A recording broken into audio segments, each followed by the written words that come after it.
지난주에 제가 교회 사랑에 대한 말씀을 함께 나눴습니다. 설교를 준비하면서 오늘 설교를 먼저 할까, 지난주 설교를 먼저 할까 이거를 고민을 하다가 일단 지난주 설교를 먼저 했어요. 교회를 사랑해라. 그리고 오늘은 그럼 그 교회가 어떤 곳이냐 이런 것을 이제 이야기하려고 해요. 교회를 사랑하라. 이게 지난주 말씀의 요지입니다. 하나님을 사랑한다면 교회를 사랑하는 거다. 하나님을 사랑한다고 하면서 교회를 사랑하지 않으면 이건 문제가 있는 거고, 이것은 하나님과의 관계가 잘못되어 있는 거다. 그래서 교회를 사랑하는 사람은 하나님 사랑하는 사람이고, 하나님을 사랑하는 사람은 교회를 사랑할 수밖에 없다. 교회를 사랑한다는 게 뭐냐? 교회를 사랑한다는 것은 교회, 예배에 대한 기쁨이 있다. 사람들이 내게 말하기를 여호와의 집에 올라가자. 그럴 때 내가 기뻐하였도다. 다윗이 그랬던 것처럼 하나님께 나와서 예배하는 이것을 기뻐해야지, 억지로 마지못해서 예배 안 드리면 혹시 벌 받을까, 사업이 안 될까, 이래서 드리는 예배는 옳지 않다. 그리고 교회를 사랑하는 사람은 교회의 평안을 위해서 노력한다. 평안을 기도한다. 예루살렘을 위하여 평안을 구하라. 평안을 위해서 참고 견디고 희생한다는 거예요. 가정에서도 누군가 희생하는 사람이 있기에 가정의 평화가 유지되듯이 교회도 누군가 참고 말없이 봉사하고 희생하는 그 사람이 있어서 교회가 평안해지는 거예요. 바로 그 참고 견디는 자가 바로 내가 되고 하나님을 사랑하는 자가 돼야 된다는 거지. 그리고 이렇게 교회를 사랑하는 사람, 하나님을 사랑하는 사람에게는 형통의 복이 있다. 예루살렘을 위하여 평안을 구하라. 예루살렘을 사랑하는 자에게는 형통하리로다. 내 성 안에는 평안이 있고 내 궁중에는 형통함이 있을지어다. 그래서 교회를 사랑하자 하는 말씀이었어요. 그럼 그 교회가 뭐냐? 이걸 알아야 올바른 성도, 제 기능을 잘하는 성도, 하나님을 기쁘게 하는 그런 좋은 성도가 될 수 있습니다. 여러분, 지금 대통령 선거를 앞두고 대통령 후보들이 막 14명인가 나와 있더라고요. 다 내가 다음 대통령의 적임자입니다. 내가 제일 잘할 겁니다. 내가 이런 능력이 있습니다. 다 애국자같이 이렇게 말해요. 또 그 말 들어보면 다 맞는 것 같아요. 여러분, 그런데 그런 사람들이 국가가 뭔지, 또 국민이 정말 원하는 뜻이 뭔지 이걸 모르면 아무리 말을 잘하고 아무리 좋은 그런 팩트를 가지고 있어도 그래도 그 사람 대통령 되면 안 되지. 오히려 그런 사람이 대통령 자리에 오름으로 나라를 더 힘들게 할 수 있다는 거지. 마찬가지로 성도는 교회가 뭔지를 정확히 알아야 돼. 그래서 교회가 뭔가 오늘 교회라는 말씀으로 이야기를 하려고 해요. 지난주에도 얘기했듯이 교회는 구약시대 때부터 이미 존재하고 있었어요. 교회라는 이름으로 존재하지 않고 공동체가, 카할이라는 단어, 공동체라는 그런 모임으로 시작이 됐어요. 처음에 하나님께서 창세기 12장에 아브라함을 부르시죠. 아브라함아, 내가 너를 보내니까 약속한 내가 지시하는 땅으로 가라. 아브라함이 출발합니다. 그 아브라함이 출발할 때 하나님이 내가 너로 큰 민족을 이루고 너에게 복을 주고 너로 복의 근원이 되게 해주겠다 그러시죠. 이게 교회의 출발이에요. 이렇게 선택된 이 아브라함이 하나님 말씀을 믿고 갑니다. 가서 오랜 기다림 속에 이삭을 낳아요. 또 이삭이 야곱을 낳아요. 이 야곱이 하나님께로부터 이스라엘이라는 이름을 얻어요. 그 이스라엘이라는 이름을 얻고 이 이스라엘 야곱이 애굽으로 내려가서 430년 동안 거기서 큰 민족을 이룹니다. 그리고 애굽에서 나오지요. 이 하나님이 택한 아브라함과 그의 후손 이스라엘, 이 이스라엘 공동체가 바로 하나님의 택한 백성이고 교회예요.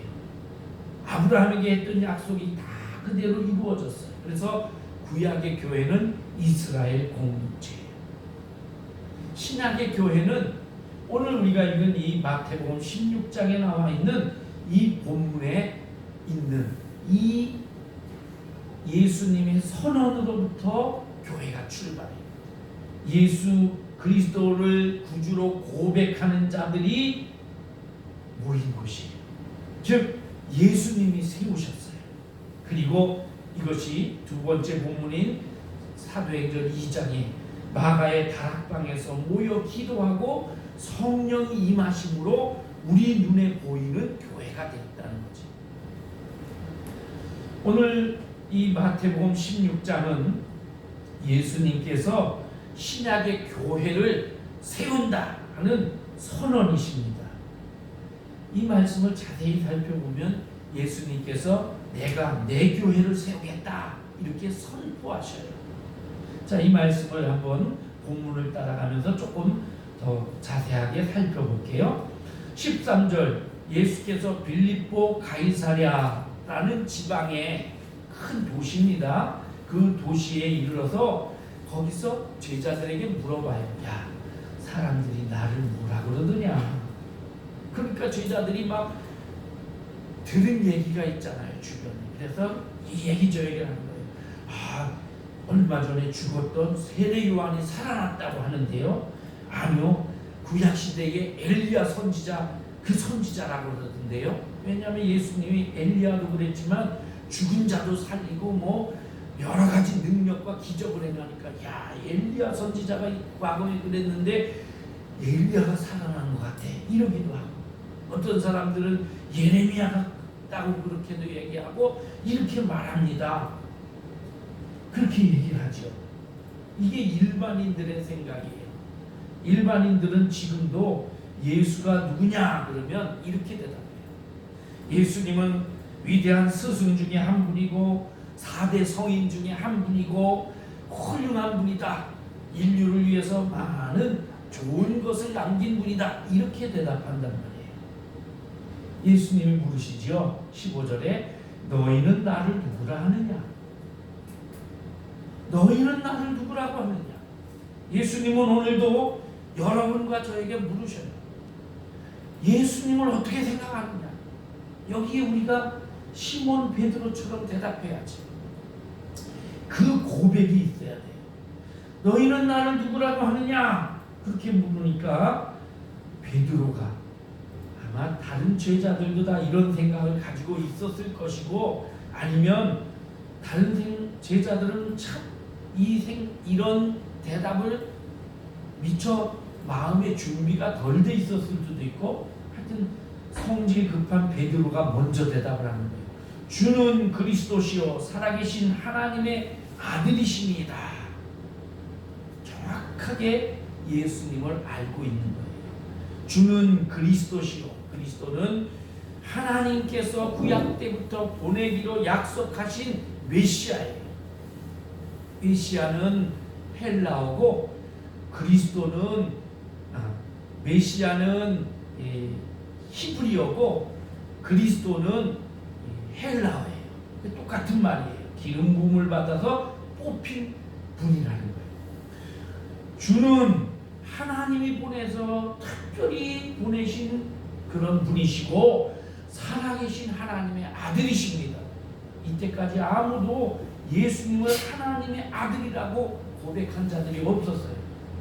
귀신들을 알아봤는데 누구도 예수님을 하나님 아들이라고 감히 말하지 못했어요. 그런데 베드로가 이렇게 대답을 하는 거지요. 이 베드로의 고백이 오늘 우리의 고백이 되어야 합니다.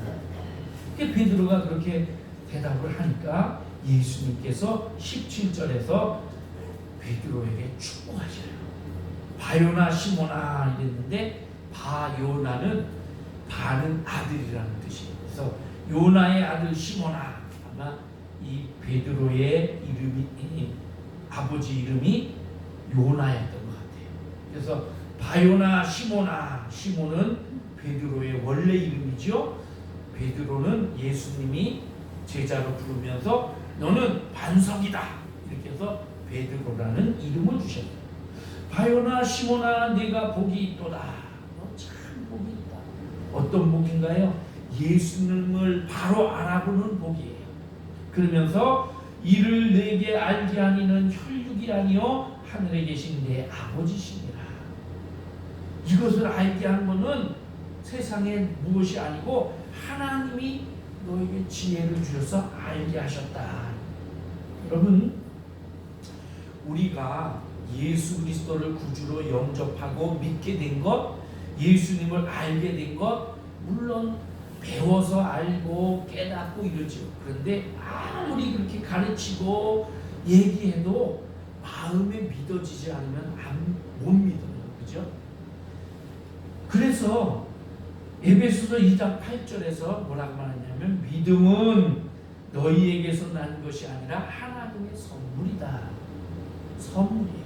믿음은 하나님께로부터 오는 거예요. 내가 믿고 싶어도 안 믿어지는데 어떻게? 그래서 믿어지도록 하나님이 도우시는 거예요. 이 베드로가 예수님에 대해 알게 된 것도 하나님이 그렇게 도우셨다는 거예요. 하나님이 알게 하셨다. 여러분 마찬가지예요. 하나님이 여러분과 저를 구원하시려고, 교회가 되게 하시려고 우리에게 믿음을 주시고 예수 그리스도가 누군지 알고 믿게 해주셨어요. 자, 그러면서 18절에 위대한 선언을 하십니다. 또 내가 네게 이르노니 너는 베드로라, 반석이라. 내가 이 반석 위에 내 교회를 세우리니. 내 교회를 세운대요. 어디에? 이 반석 위에. 이 가톨릭에서는 이 반석을 베드로라고 얘기해요. 그래서 베드로가 초대 교황이 되었고, 베드로 교황의 권위가 예수님의 권위만큼 커져. 지금은 더 커요. 그래서 예수님보다도 교황의 말을 더 의지하고 따르고 최고로 여긴단 말이죠. 근데 우리 기독교인은 그게 아니에요. 여기서 이 반석은 베드로가 말한 이 신앙의 고백이에요. 그래서 이 신앙의 고백 위에 예수님의 교회가 서는 거예요. 음부의 권세가 이기지 못하리라. 예수님께서 교회를 세우면서 두 가지 얘기하셔요. 하나는 음부의 권세가 이기지 못하리라. 이게 뭐냐면 사탄의 어떤 세력도, 죽음의 어떤 세력도 교회를 무너뜨리지 못한다는 거예요. 실제로 우리 교회는 많은 역사를 통해 수없이 핍박을 당했어요. 그럼에도 불구하고 없어지지 않고 지금도 굳게 서 있어요.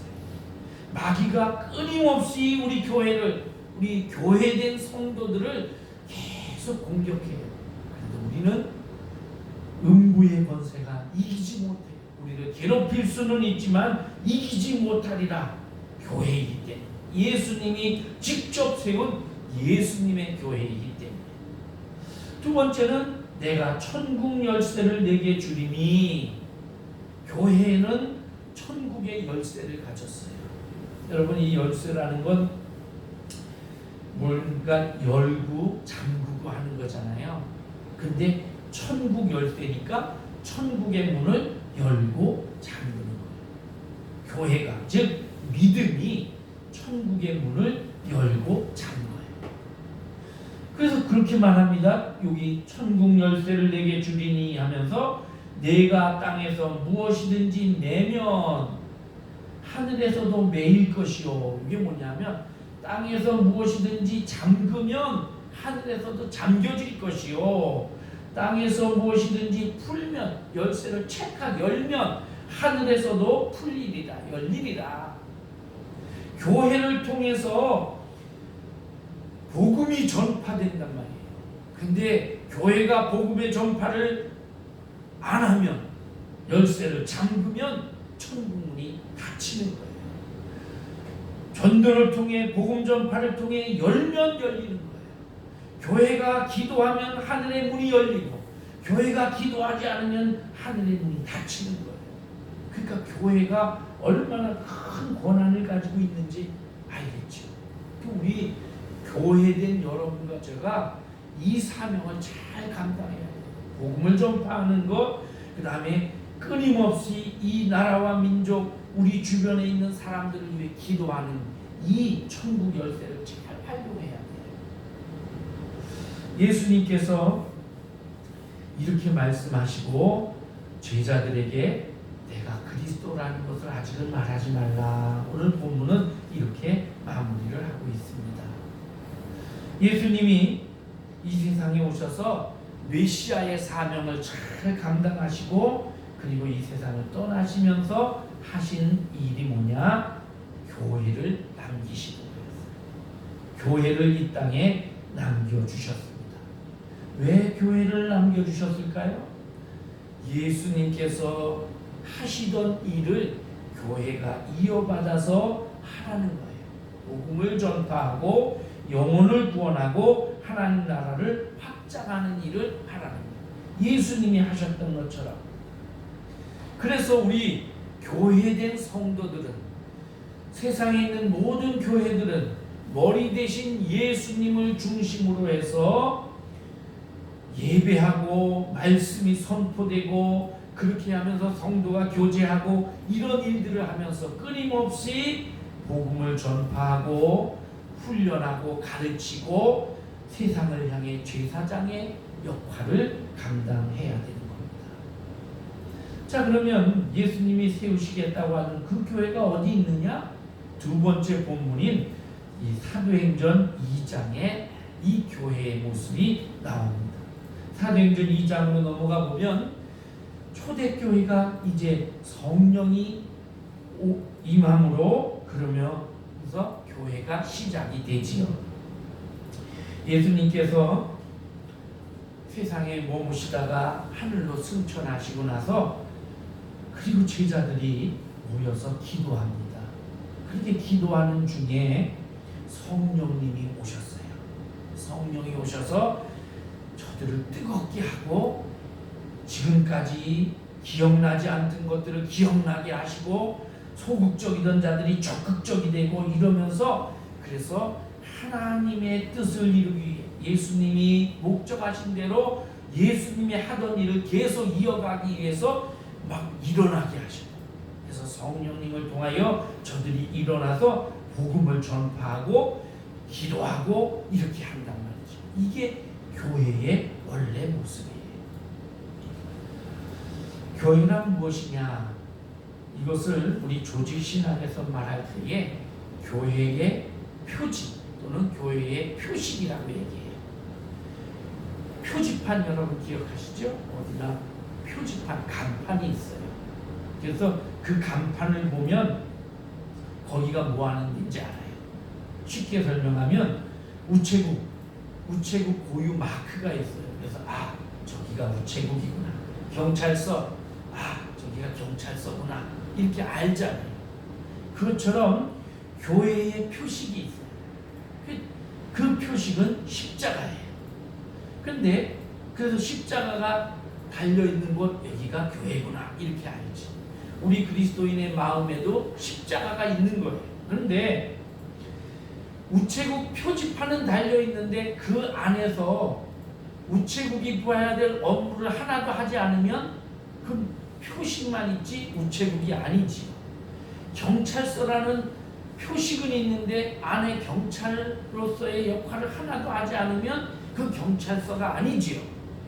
십자가는 달려있는데 십자가 달려있는 교회로서의 역할을 제대로 하지 않으면 그건 이미 교회가 아니에요.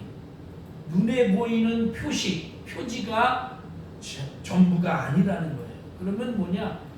실제로 하고 있는 경찰서 마크가 안 달려 있어도, 우체국 마크가 안 달려 있어도 실제 그 업무를 하고 있으면 그게 진짜잖아요. 마찬가지로 십자가, 이건 이단도 달고 있어요. 북한의 지하교회는 십자가를 달지 못해요. 그래도 교회예요. 여러분, 십자가가 달려있지 않아도 교회가 가지고 있는 표식이 있어야 돼요. 그것이 바로 교회라는 증거라는 거예요. 그러면 그 십자가 아닌, 눈에 보이지 않는 그런 교회의 표식이 뭐냐? 오늘 본문을 통해 제가 6가지를 얘기해 드립니다. 하나는 신앙의 고백입니다. 마태복음 16장에 나와 있는 베드로의 신앙 고백. 이것처럼 우리 예수님께 대한 신앙의 고백이 있는 그 모임이 진짜 교회고, 그 사람이 진짜 교회인 거예요. 누구나 입으로는 주는 그리스도시요 살아계신 하나님의 아들입니다, 이렇게 말할 수 있지요. 근데 입으로만 말하는 게 아니고 마음속으로 정말 그것이 믿어져서 고백하는 그 고백을 말하는 거예요. 껍데기만이 아니고. 오늘 마태복음 16장 오늘 읽은 본문 그 다음을 쭉 읽어보면 예수님께서 하신 말씀이 있어요. 교회를 세우겠다 하면서 그 다음에 제자들에게 하신 말씀, 이것이 신앙의 고백하는 자의 모습이에요. 거기 보면 뭐라고 되어 있냐면, 그 다음에 예수님께서 내가 곧 십자가에 달려 죽을 거다, 예루살렘 올라가서 저 대제사장들과 바리새인들에게 붙잡혀서 죽을 거다, 이렇게 말을 해요. 신앙의 고백은 이걸 믿는 거예요. 예수님께서 십자가에서 나를 위해서, 인류를 위해서 피 흘려 고난받으시고 죽었다, 이걸 믿는 고백이에요. 이게 신앙의 고백이에요. 그 다음에 그랬더니 베드로가 아이고 주님 안 됩니다, 주님이 죽으면 안 됩니다, 이러고 펄쩍 뛰면서 말리죠. 예수님이 책망을 해요. 이 사탄아 물러가라, 너는 하나님의 일을 생각하지 아니하고 도리어 사람의 일을 생각하는 거다. 너는 인정에 이끌려서 나 죽으면 안 된다 그러지만 하나님께서 하시려고 하는 일은 내가 죽어야 되는 거다 하는 거예요. 두 번째 신앙의 고백은 하나님의 일을 먼저 생각하는 거예요. 그게 신앙 고백을 하는 자의 모습이에요. 자, 인간적인 생각을 하면 이게 내게 유익이에요. 그래도 하나님을 생각하니까 이걸 포기해야 돼. 그럴 때 포기할 수 있는 그런 신앙의 자세, 이게 신앙 고백하는 자의 모습이에요. 먼저 그 나라와 그 의를 구하는. 그러면서 예수님께서 제자들에게 아무든지 나를 따라오려거든 자기를 부인하고 자기 십자가를 지고 나를 따를 것이니라. 이게 신앙 고백의 모습이에요. 자기를 나를 부인해. 이거 뭐냐면 나를 양보한다는 거예요. 아까 하나님의 일을 먼저 생각하는 그것과 같은 말이에요. 나를 부인하고 나를 양보하고 주님을 먼저 생각하고 주님의 십자가를 지고 따라가는 자, 그 사람이 신앙의 고백을 하는 자죠. 입으로만 나는 예수님이 하나님의 아들이심을 믿습니다가 아니고 삶 속에서 정말 이것을 믿고 이렇게 사는 그 사람이 신앙의 고백을 하는 자고, 이런 자가 이 교회의 표식을 가진 자예요. 이런 자들이 모인 곳이 교회인 거예요. 두 번째는 성령입니다. 성령이 계시는 곳. 사도행전 2장에 보면 예수님 따르던 사도들 그리고 성도들 120명이 마가의 다락방 2층 넓은 강당에 모여서 기도했다고 되어 있어요. 오로지 기도에 힘쓰니라 했는데, 오로지 기도에 힘쓰니라 전에 옛날 성경에는 전혀 기도에 힘쓰니라 그랬어요. 그렇게 기도하는 중에 오순절이 임했고, 오순절이 임하자 예수님이 약속하신 그런 성령께서 오셨어요.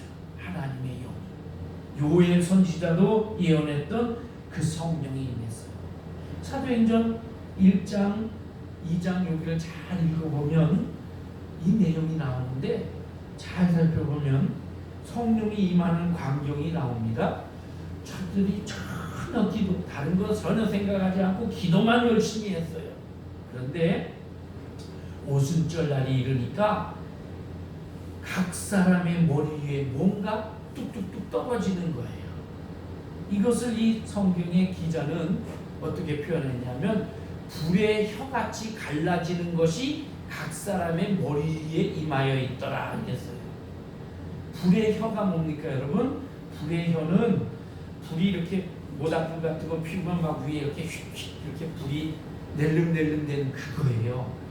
그렇게 생긴 것이 각 사람 머리에 하나씩 하나씩 이렇게 머물러 있더래요.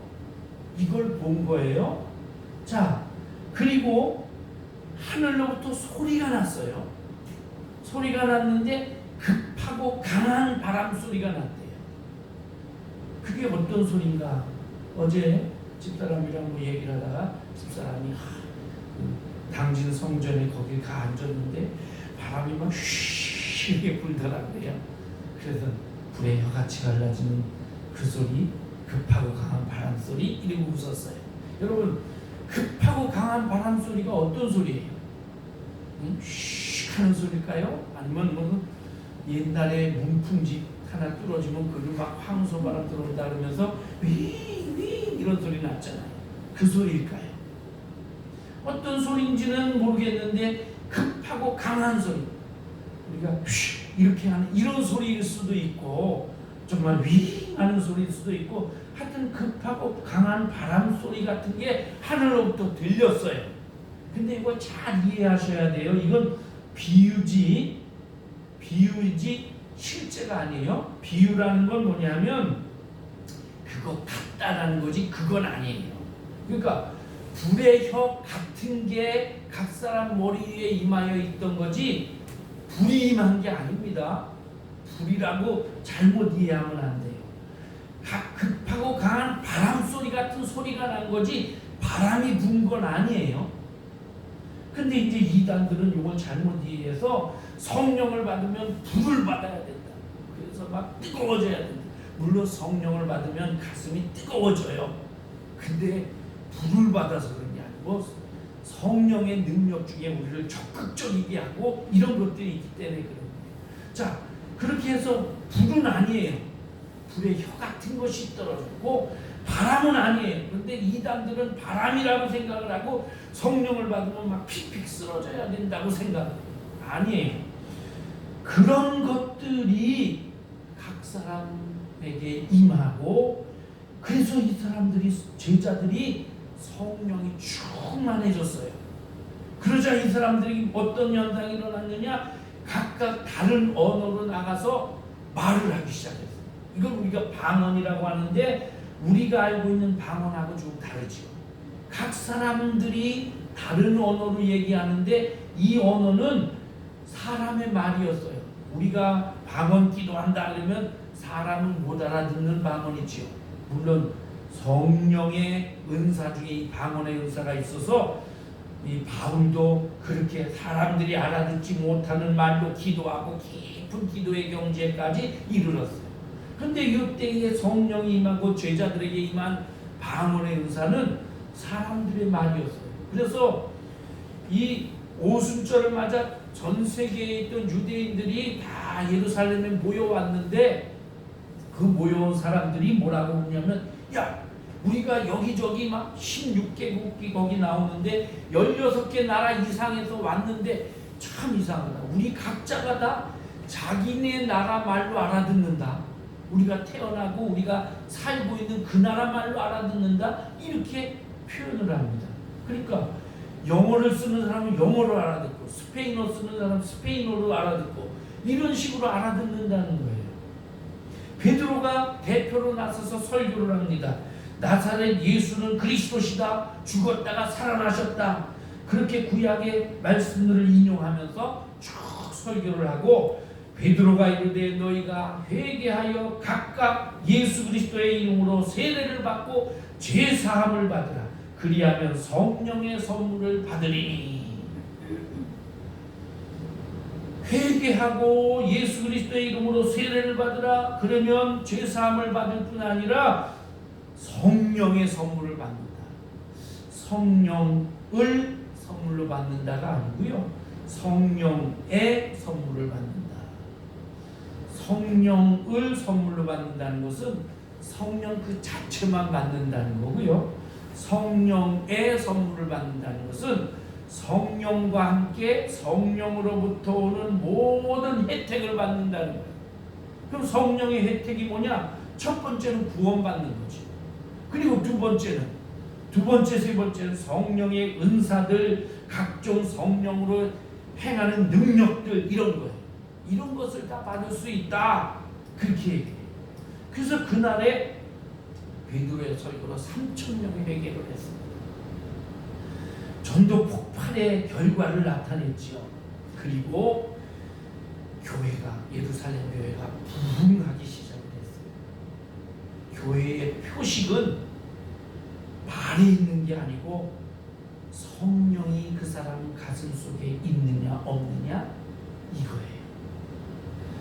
고린도전서 6장에 보면 너희는 하나님께로 받은 바 너희 가운데 계신 성령의 전인 줄 알지 못하느냐.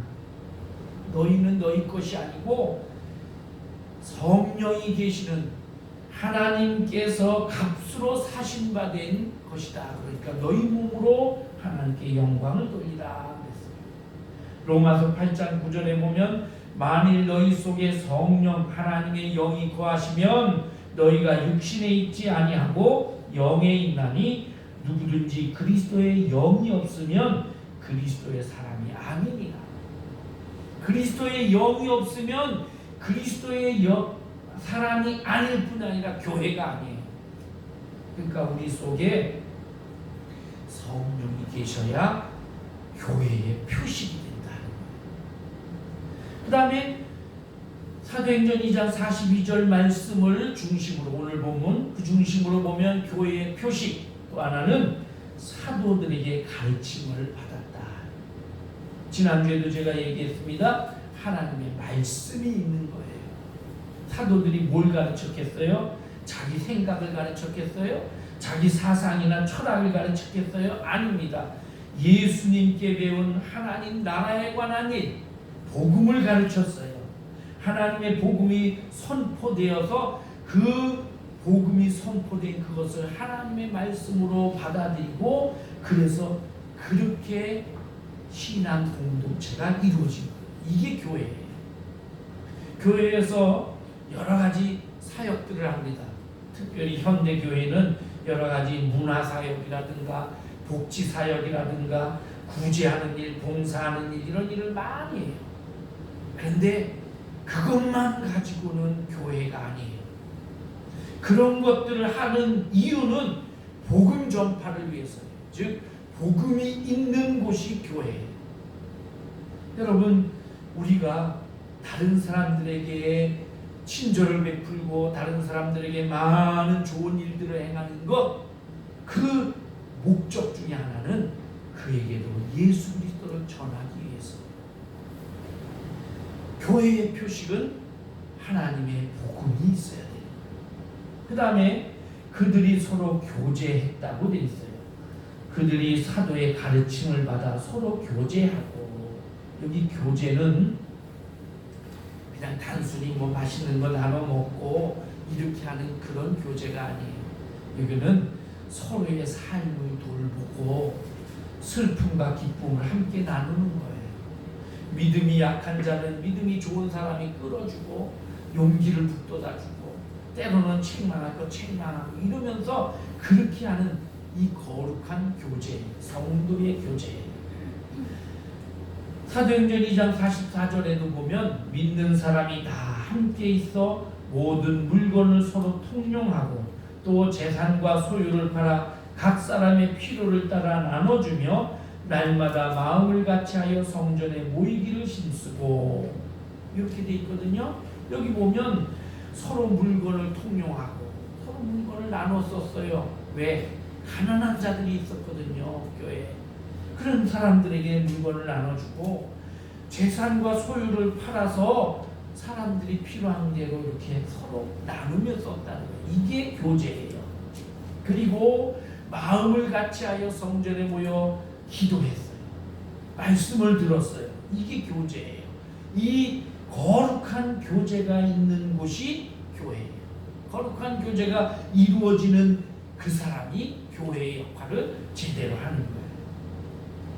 어떤 사람들은 특별히 이제 개인주의가 점점 팽배해지면서 교회에 그냥 나와서 예배만 잠깐 참석하고 집으로 가는 그런 성도들이 많아요. 서울의 큰 교회들은 특히 그런 사람 많아요. 그래서 교역자가 새로 오신 분을 보고 아유 우리 교회 처음 오셨네요. 뭐 어디 사십니까? 이사 오셨습니까? 이렇게 물어보면 그 다음날 그 다음 주부터 교회를 안 와요. 간섭받는 게 쉬워서. 근데 그건 엄격히 말하면 온전한 교회가 아니에요. 온전한 교인이 아니에요. 교인은 함께 이 몸된 교회 안에서 함께 고통하고 같이 기뻐하는 거예요. 여러분 제 몸이 손가락 하나가 뭐 어디 베었거나 찔려서 아파요. 그러면 온몸이 같이 아파해 주는 거예요. 그처럼 성도 한 교회에 속해 있는 성도들은 서로 아픔과 기쁨을 같이 해야 이게 온전한 교회를 이루는 거예요. 그 다음에 교회의 표식 또 하나는 떡을 떼는 겁니다. 떡을 뗀다. 이게 뭐냐면 떡 맛있는 걸 먹는다 이런 의미가 아니고 예배와 성찬을 말합니다. 초대교회는 모일 때마다 예배드리고 성찬식을 거행했어요. 저들이 사도의 가르침을 받아 서로 교제하고 떡을 떼었다. 이것은 이 교회 안에서 예배가 이루어지고 예배를 통해 성찬이 거행되고 그래서 성찬을 하면서 예수님께서 나를 위해서 자기의 생명, 살과 피를 다 내어놓으셨다. 그렇게 나를 구원하셨다. 예수 그리스도가 우리의 구세주이다. 내가 이 예수님의 살과 피를 상징하는 떡을 먹음으로써 나도 예수님과 한 몸이 되어서 예수님처럼 살고 예수님과 함께한다. 이것을 고백하는 거예요. 이 고백, 이 예배와 성찬, 이 고백이 이루어지는 그곳이 교회고 그것이 성도예요. 그리고 여섯 번째 마지막은 기도입니다. 그렇게 하면서 오로지 기도하기를 힘씁니다. 예수님이 승천하신 후에 제자들이 예루살렘에 와서 이 마가의 다락방에서 기도했어요. 예수님이 돌아가신 때가 6월절입니다. 6월절에 예수님이 6월절 어린 양이 되셔서 십자가에서 피 흘려 죽으셨죠. 그리고 3일 만에 부활하셨어요. 그리고 나서 예수님께서 40일 동안 부활하신 후에 제자들과 함께 있으면서 하나님의 나라에 대해서 가르치셨어요. 40일이 짧은 기간이 아니에요. 그렇게 긴 시간 동안 제자들과 함께 여러 가지를 가르쳐 주시고 그리고 사도행전 1장에 보면 승천산에서 제자들이 보는 앞에서 구름을 타시고 승천하셨어요. 그렇게 승천하시고 그리고 제자들이 입을 떡 벌리고 쳐다보니까 이 사람들아 왜 쳐다보고 있느냐. 하늘로 올라가신 예수님은 너희가 본 그대로 다시 오리라. 그러면서 예루살렘으로 돌아가서 거기서 기도해라. 예루살렘에 돌아와서 이 사람들이 기도합니다. 그러니까 잘 생각해 보면 이 120명쯤 되는 이 사람들은 그렇게 기도한 기간이 한 열흘 정도밖에 안 돼요. 그렇게 열심히 기도했어요. 뭘 기도했을까요? 뭐 우리 잘 먹고 잘 살게 해주세요 이런 기도했지 않았을 거예요. 뭐 어떤 계획을 가지고 하나님 이런 계획이 있으니까 이렇게 해주세요. 아니면 우리를 괴롭히는 자들, 저 예수님을 잡아 죽인 자들을 원수를 갚아주세요, 이런 기도가 아니고 예수님께서 마지막으로 우리에게 부탁한 그 일을 우리가 잘 할 수 있게 해주세요. 주님께서 우리에게 하라고 명령하신 이것을 우리가 할 수 있도록 힘을 주세요, 이런 기도했을 거예요. 그리고 예루살렘을 떠나지 말고 아버지께서 약속하신 성령을 기다려라. 요한은 물로 세례를 베풀었으나 너희는 몇 날이 못되어 성령으로 세례를 받으리라. 이 말씀을 기억하면서 성령님을 보내달라고 기도했을 거예요. 그렇게 기도했더니 오순절에 성령이 임했어요. 다시 말하면 성령이 임하는 그곳이 교회이고 그 마음, 그 성도가 교회라는 거예요. 이런 것들이 갖춰지지 않으면 아무리 멋있는 건물을 가지고 있고 아무리 많은 사람들이 모여도 교회로서의 역할을 못하는 거예요. 아무리 교회를 오래 다니고 아무리 교회에서 직분을 높은 좋은 직분을 맡았어도 이것이 내 속에 없으면 나는 교회로서의 역할을 제대로 못하는 거예요. 교회의 표식은 겉으로 보이는 건 십자가입니다. 그러나 그 속에 신앙의 고백이 있어야 돼요. 성령이 계셔야 돼요. 사도의 가르침이 있어, 말씀이 있어야 돼요. 성도의 교제가 있어야 돼요. 예배가 있고 기도가 있어야 돼요. 그러면 이제 우리 자신을 돌아봅시다. 내가 교회로서 이런 표식을 가지고 있는가? 나는 바른 신앙 고백을 하고 있는가? 성령께서 내 속에 와 계시는가?